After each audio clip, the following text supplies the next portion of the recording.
Bueno, veíamos la semana pasada que cuando Dios llama, la única opción que tenemos es responder. Y la única respuesta era obediencia. Yo no puedo responder con lo que yo quiera. Solamente puedo responder con obediencia. Y si yo respondo con obediencia a lo que Dios me está mandando a hacer, solamente hay un resultado. La única salida, el único resultado es la victoria. Aunque en ocasiones esa victoria no nos guste mucho. Y veíamos también que la victoria es estratégica, que requiere purificación y no depende de mí. Hoy profundizaremos un poquito en esa purificación. Dios no siempre nos llama a hacer grandes obras o a crear una estrategia para ir y cambiar el mundo. La estrategia ya está diseñada por Dios desde el comienzo de los tiempos. Nuestra parte en toda esta estrategia es el arrepentimiento. Por eso hoy vamos a enfocarnos en lo que sucede cuando Dios nos llama al arrepentimiento. Dios nos llama a que día a día nosotros nos hagamos una evaluación, un examen de conciencia, si lo pudiéramos llamar así, reconocer los errores que hemos cometido y arrepentirnos de ellos. Esto es una tarea día a día. Pero resulta que el llamado de Dios es a veces, si no siempre, bien particular. Y como la semana pasada empezamos a hablar de los Jotas, los que estuvieron, y si no, pues vayan al video y lo ven. Hoy continuamos con los Jotas y vamos a ver cómo fue el llamado de Dios al arrepentimiento a través de Joel. Y está exactamente en Joel 1:5. Vamos a la palabra de Dios. Joel 1, versículo 5. Muy particular. Despierten, borrachos, y lloren. Giman todos los entregados al vino, porque el vino dulce les fue arrebatado de los labios. ¿Qué significa este versículo? Yo veo caras allá que, bueno, esto no es para mí. Gracias a Dios ninguno agarró su Biblia y salió, porque bueno, yo no soy borracho, no tengo que gemir, esto no es para mí. ¿Qué significa realmente este versículo? Para entenderlo, vamos a ver un poquito los diferentes contextos. Primero, la fecha en que Joel escribió su profecía no está clara. No es como otros libros que claramente se dice eso fue en el año 46 después de Cristo. No, con Joel no. Los estudiosos han visto, de acuerdo al estilo literario y al enfoque teológico de Joel, que fue después del exilio. Pero eso es una conclusión. Muy probablemente fue después del exilio. Joel escribe esta profecía y habla mucho de la tierra y lo que se produce en la tierra. Nos muestra que Judá en ese momento, y eso no ha cambiado mucho ahora en esa región, su enfoque principal en la agricultura era el cereal y las uvas, es decir, vino. Por eso le está hablando a los borrachos. De pronto había más borrachines de lo que nos podemos imaginar. Resulta que como el cereal y las uvas eran el enfoque principal de la agricultura, entonces el vino era una parte importante no solo de la economía de la región, sino también de la sociedad y de la religión. Es decir, la mayoría de las personas recibían su sustento de cultivar uvas, o de recogerlas, o de procesarlas para crear vino, o de vender el vino. Pero muchas personas dependían económicamente del vino. Vemos incluso en la Biblia también que socialmente se giraba alrededor del vino. Hacían las bodas y lo que no faltaba era el buen vino.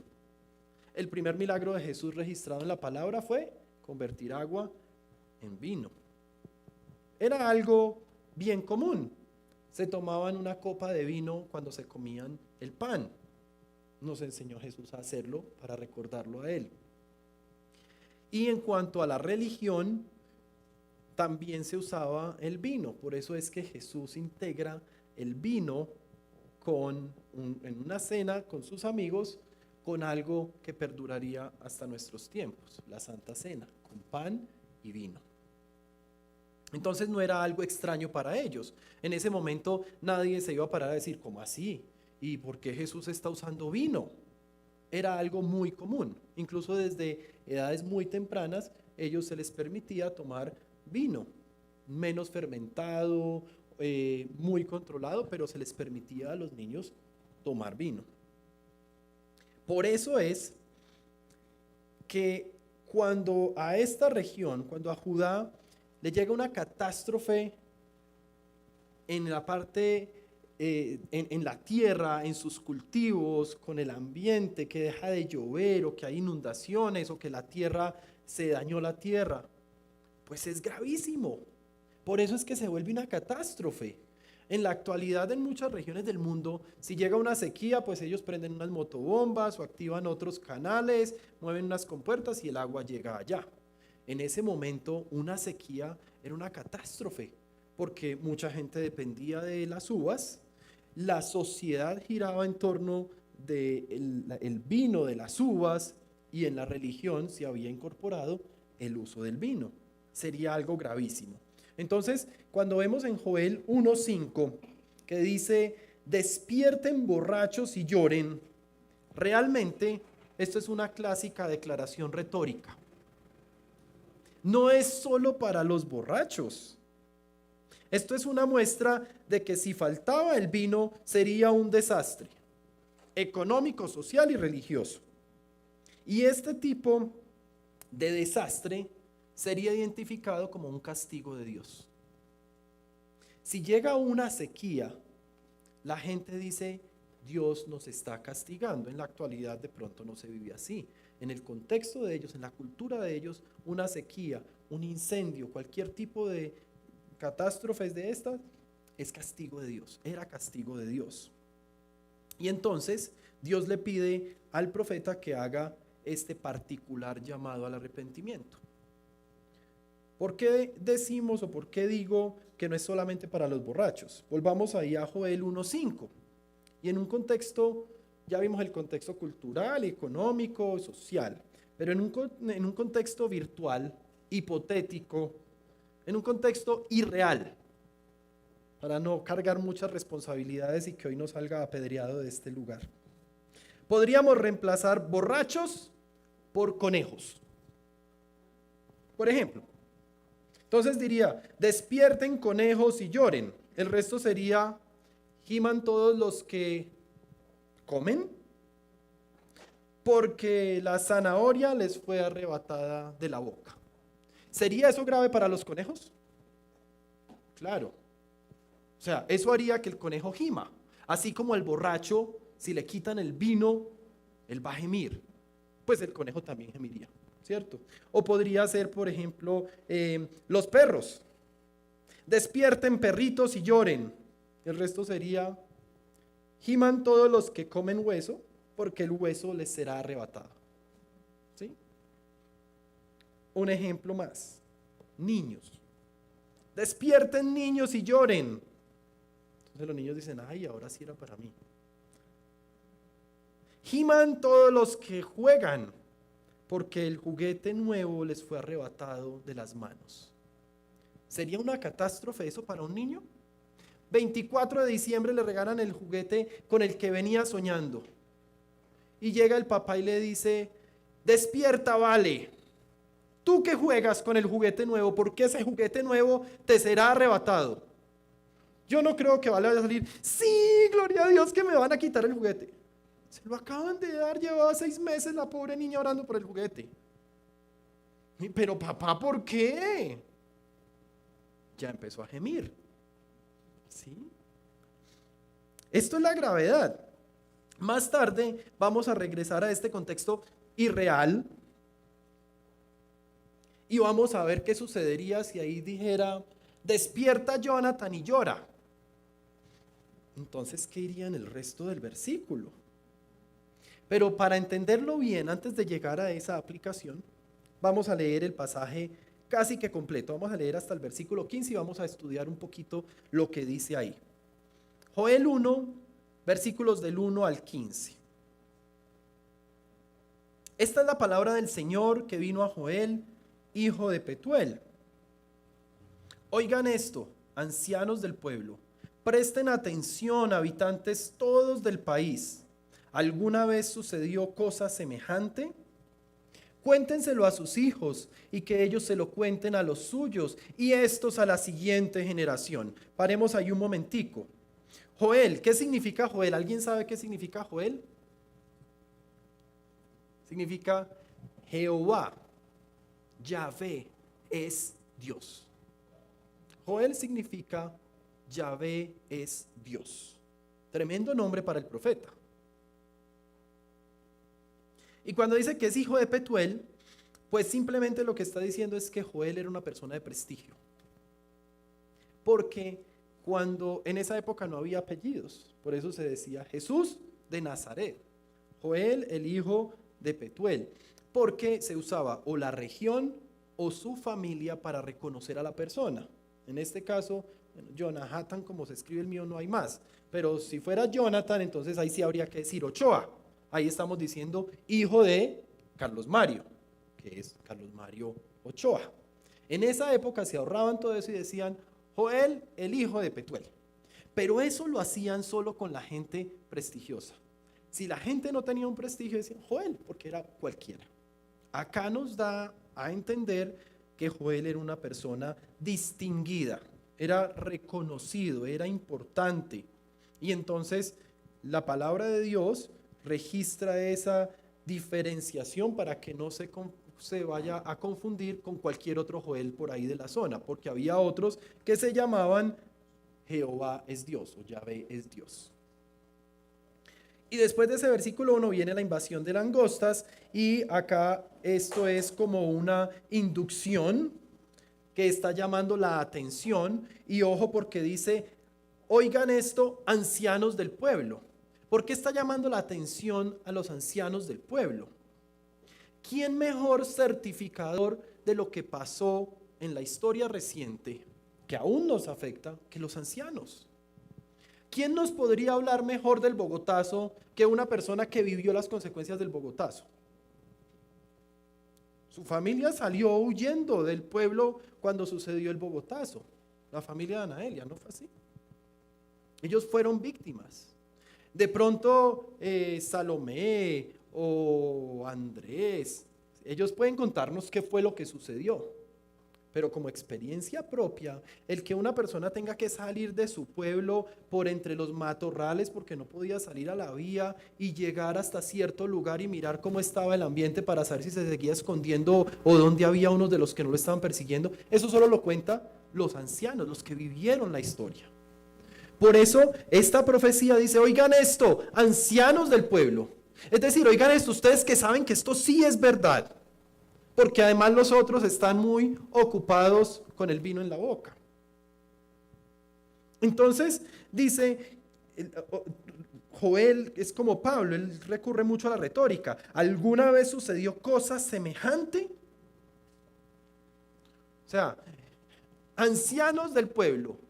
Díganme si estoy diciendo mentiras. ¿Esto ha pasado antes? Él está buscando credibilidad para que el pueblo le preste atención, porque no le estaban prestando atención a las cosas de Dios. Cualquier parecido con la realidad actual, no solo del país, sino del mundo, podría ser pura coincidencia, ¿o no? Luego miren qué bonito cuando dice en el versículo 3, cuéntenselo a sus hijos y que ellos se lo cuenten a los suyos y estos a la siguiente generación. Es decir, esto que estoy haciendo de traer la historia de lo que ha sucedido de los ancianos para generar conciencia, tiene que continuar. Y atención que acá Dios nos puede estar hablando a nosotros. Nuestra generación, los que estamos por acá entre los 20 o 30 más o menos, vivimos una época de violencia en los 80, en los 90. que nuestros hijos les cuesta creer. A nuestros hijos les costaría creer que en el año 91 Medellín fue categorizada como la ciudad más peligrosa del mundo. Eso está registrado. Les costaría creer que a los 11 años nosotros ya habíamos visto policías morir enfrente a nosotros. Y habíamos vivido la trágica experiencia de escuchar una bomba y saber, eso fue una bomba. E incluso con mi hermano decir, ¿dónde fue? En Unicentro. No, eso fue en Monterrey. Y apostar a ver quién tenía la razón. Y correr hasta un lugar donde corríamos en un morrito, se llama Balcones de la Serranía, a mirar dónde había sido la bomba. Sí, le dije, era en Monterrey. Y esto suena muy común. Y muchas veces nos olvidamos de contarle a las siguientes generaciones cuál es la tierra sobre la que ellos caminan y dónde podríamos volver a caminar nosotros. Por eso la importancia de lo que viene próximamente en Colombia, las elecciones. Tenemos que saber cómo elegir. Pero más allá de eso, es la importancia del arrepentimiento, que es el llamado real de Joel. Él no era un profeta para llevar a las personas a que voten bien. Ese es un llamado de Sara Caicedo. El profeta estaba llamando al arrepentimiento, más abajo. Lo que está en el corazón. Y luego avanza allá a versículos 4 y 5, dice, lo que dejaron las langostas grandes, lo devoraron las langostas pequeñas. Lo que dejaron las langostas pequeñas, se lo comieron las larvas. Y lo que dejaron las larvas, se lo comieron las orugas. Despierten, borrachos, y lloren. Giman todos los entregados al vino, porque el vino dulce les fue arrebatado de los labios. Y acá sobre las langostas hay mucho que hablar. Solo quiero detenerme un poquito a decir, la Nueva Versión Internacional invierte el orden. En la Reina Valera comienza desde la larva hasta la langosta grande y adulta. Es como una destrucción progresiva. La Reina Valera habla de diferentes, como si fueran animales, pero son diferentes etapas de la langosta. Y empieza la pequeñita que causa un daño, la más grandecita que causa otro daño, luego sigue creciendo y ya cuando llega a la cuarta etapa ya es un animal voraz de 4 o 5 pulgadas, como un grillo o una libélula de 4 o 5 pulgadas. Imagínense eso por miles, por millones, atacando los cultivos, atacando las maticas de uva de la cual vive la sociedad. Eso es una catástrofe. Esa gente ve que eso está sucediendo y ya saben que viene hambre, vienen problemas sociales, viene desequilibrio religioso. Entonces, acá cuando Joel les está presentando a ellos, les está diciendo, la catástrofe viene de a poquitos. Y sucede como sucede en la sociedad actual. Entonces primero se hizo normal el cigarrillo, después entonces empieza a hacerse formar el cigarrillo electrónico, se hace normal la marihuana. ¿Y hasta dónde vamos a llegar? Bueno, a donde vamos a llegar es la destrucción total, eso es bíblico. Por eso es que tenemos que arrepentirnos. Pero Dios es misericordioso. Y si ustedes notan, no vayamos allá, pero más adelante, en Joel 2:25, vuelve y se mencionan las langostas, pero en un orden inverso. Ya está mencionando desde la más grande a la más pequeña, porque está hablando de la respuesta del Señor. Es el orden inverso cuando en el versículo 25 dice, yo les compensaré a ustedes por los años en que todo lo devoró ese gran ejército de langostas que envié contra ustedes. Y ahí comienza y dice, las grandes, las pequeñas, las larvas y las orugas. Invierte el orden. Es decir, lo que empezó de pequeño a grande y causó gran destrucción, de lo grande a lo pequeño se va a ir desapareciendo. Y viene la restauración para el pueblo de Dios. Ahora vamos a volver allá. Importante en el versículo 5, que es el versículo central de hoy, cuando dice despierten borrachos y lloren. Despierten borrachos y lloren. Normalmente el borracho está alegre. Normalmente cuando están allá en las discotecas y están tomando, todo el mundo está feliz y gritando y la gente dice que olvida sus problemas.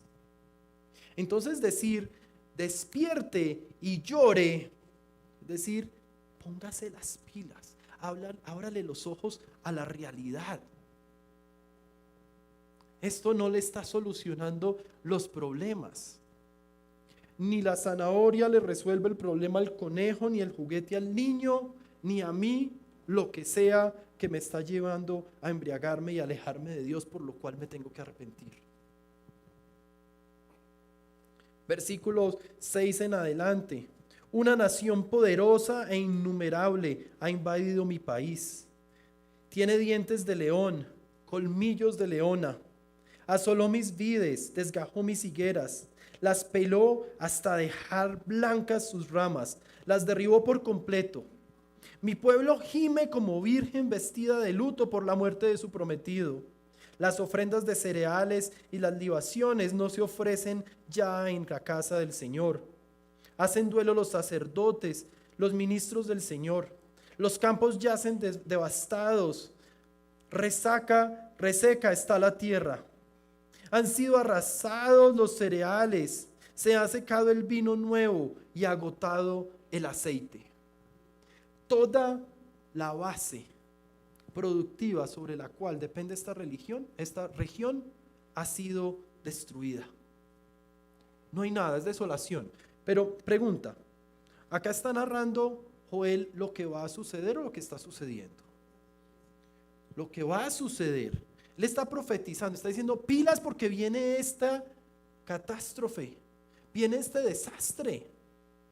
Pilas, amada iglesia, porque viene esta catástrofe. Parte de eso ya lo estamos viviendo. Tal vez lo que estamos viviendo en este momento en el país sea solo la larva. Por eso tenemos que arrepentirnos. Acá la vida religiosa no está invicta. Dice, las ofrendas de cereales y las libaciones no se ofrecen ya en la casa del Señor. Pues ¿qué cereal van a ofrecer si no hay cereal? ¿Qué sacrificio se le ofrecería a Dios si no hay? Hacen duelo los sacerdotes, los ministros del Señor. Estamos siendo ya atacados. Pero recuerden, la destrucción viene de la larva pequeña hasta la langosta. Versículo 11. Séquense también ustedes labradores, giman viñadores por el trigo y la cebada, porque se ha perdido la cosecha de los campos. La vid se marchitó, languideció la higuera, se marchitaron los granados, las palmeras, los manzanos, todos los árboles del campo, y hasta la alegría de la gente acabó por marchitarse. ¿Qué nivel de destrucción? Y entonces en el versículo 13 es donde viene ya el llamado al arrepentimiento en sí. Y dice el profeta, vístanse de duelo y giman sacerdotes. Entonces esto no es solo para los borrachos. Es que toda la sociedad está sufriendo. Por eso es que los borrachos es más una frase retórica del profeta. Los borrachos es llevar a todo el mundo a recapacitar. Es decir, si yo escucho ese llamado para el borracho que le dice, y si el borracho, que normalmente no lo veo triste, que no se preocupa por nada, estamos mal, pero hay vino. Y entonces el resto, si el borracho va a estar preocupado, el resto, ¿cómo debemos estar?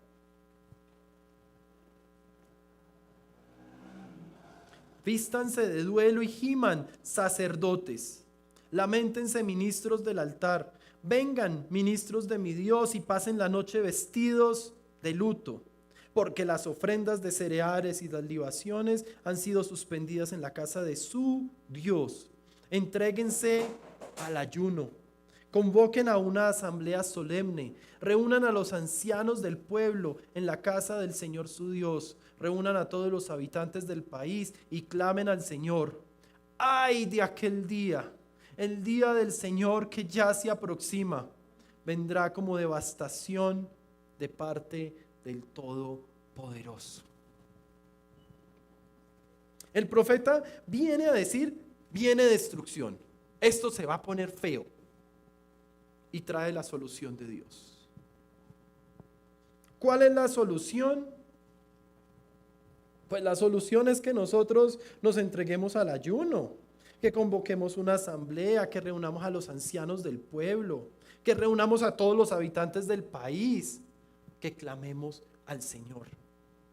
Resulta que este llamado al arrepentimiento no es para todos.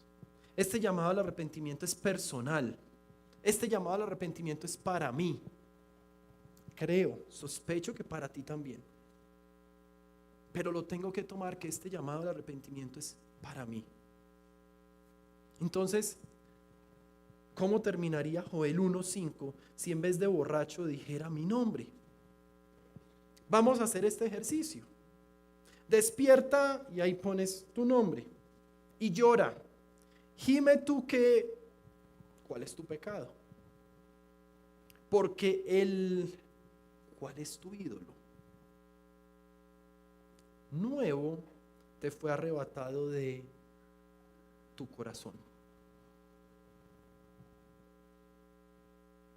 ¿Cuáles son mis ídolos? ¿Qué es eso de lo que no logro desprenderme? ¿Qué es eso que me embriaga como el vino y debe ser arrebatado de mis labios, de mi corazón? Yo solo no lo puedo lograr. Yo necesito la presencia de Dios. Hablábamos la semana pasada de la dependencia de Dios. Yo necesito estar cerquita de Dios para poder desprenderme de eso que me embriaga. Así como el llamado a llorar, dice una frase anónima, así como el llamado a llorar por la pérdida del vino puede transformarse en esperanza, la comunidad que se vuelve a Dios recibe renovación, recuperación y bendición.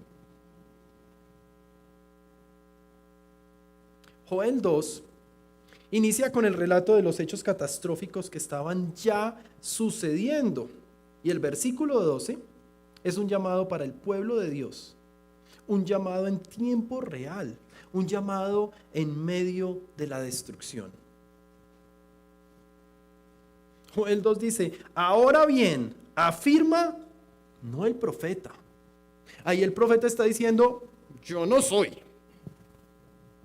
Ahora bien, afirma el Señor, vuélvanse a mí de todo corazón. ¿Cómo? Con ayuno, llantos y lamentos. Este llamado al arrepentimiento tiene una forma de llevarse a cabo. Con ayuno, llanto y lamentos. El ayuno ya lo conocemos y vamos a estar hablando más del ayuno. No se pierdan las próximas predicaciones. Y cuando yo ayuno en arrepentimiento, cuando yo pongo esto a Dios, cuando yo le pongo eso que me domina, eso que me está llevando, mi ídolo, lo que no puedo quitarme de los labios, lo que no puedo arrancarme del corazón y que sé que me aleja de Dios, ¿será que lo hago con mucha alegría? Ese proceso duele.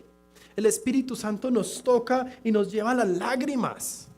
Por eso es que nos volvemos a Dios de todo corazón, con ayuno, con llanto y con lamentos. Porque si bien nuestro pasado es borrado por el Señor, somos una nueva creación en Cristo. La consecuencia de lo que hicimos en el pecado nos hace lamentarnos en el presente, aunque seamos una nueva creación. Y al avanzar allá en el capítulo 2, ya en el versículo 18 y 19, vemos que Dios se compadece.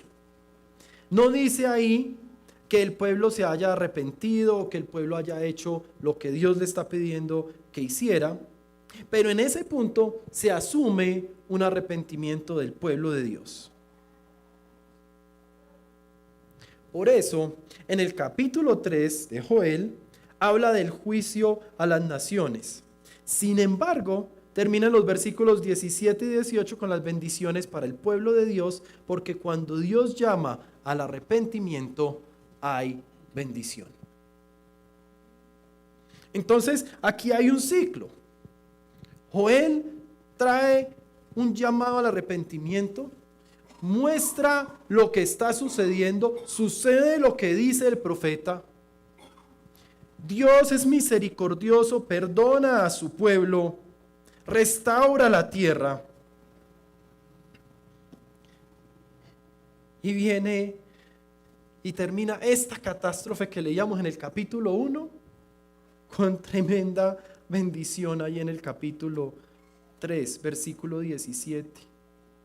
Entonces ustedes sabrán que yo, el Señor su Dios, habito en Sión, mi monte santo. Santa será Jerusalén y nunca más la invadirán los extranjeros. En aquel día las montañas destilarán vino nuevo y de las colinas fluirá leche. Correrá el agua por los canales de los ríos de Judá. De la casa del Señor brotará una fuente que irrigará el valle de las acacias. Y al versículo 21 termina con la mejor promesa, el mejor resultado, el mejor desarrollo de la historia que podamos conocer. El Señor habita en Sión. Nuestra mayor bendición es que Dios habite en Sión, ya que ahora la Sión donde Dios habita no es una ubicación geográfica, sino la iglesia conformada por los creyentes. Ahora Sión no es un monte, ahora Sión es un santuario, es tu corazón. Y cuando pongo tu corazón y tu corazón y tu corazón y tu corazón y mi corazón, conformamos una iglesia. El Señor habita en Sión, el Señor habita en su iglesia. ¿De dónde sale eso? Está en Hebreos 12. Y esto de pronto sea ya adentrarnos mucho en la teología, pero ojalá les quede ahí gustando para entrar a investigarlo más. Hebreos 12, versículos 22 y 23, pues declara que los cristianos nos hemos acercado al monte de Sión, a la ciudad del Dios vivo, donde Cristo es el mediador.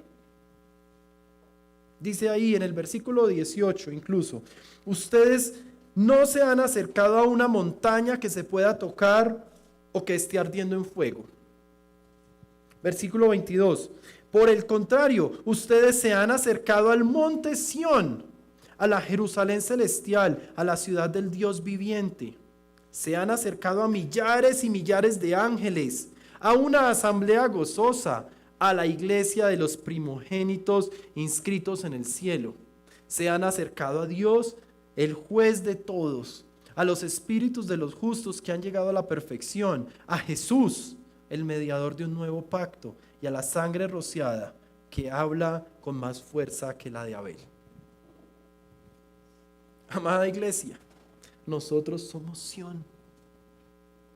Cuando llegamos a los pies de Cristo y hacemos parte de una iglesia, de una comunidad de creyentes, aquí es Sión. Y la promesa es que aquí habita Dios.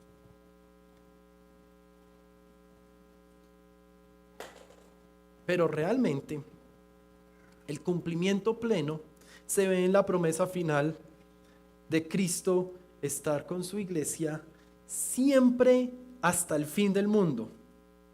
Esta morada de Dios en Sión asegura que su pueblo nunca será abandonado y que su justicia restaurará todas las cosas. Mateo 28, conocido por muchos, Mateo 28, 19 y 20.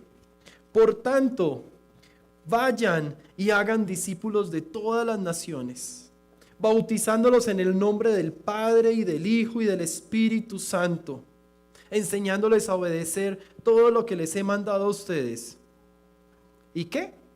Y les aseguro que estaré con ustedes siempre, hasta el fin del mundo.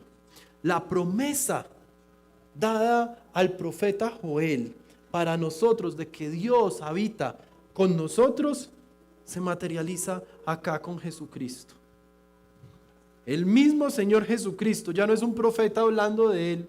El mismo Señor Jesucristo dice: les aseguro que estaré con ustedes siempre hasta el fin del mundo. La música es parte del ambiente para conectarnos. Tranquilos, tranquilos. Déjenla para esta parte que sigue, que es bonita.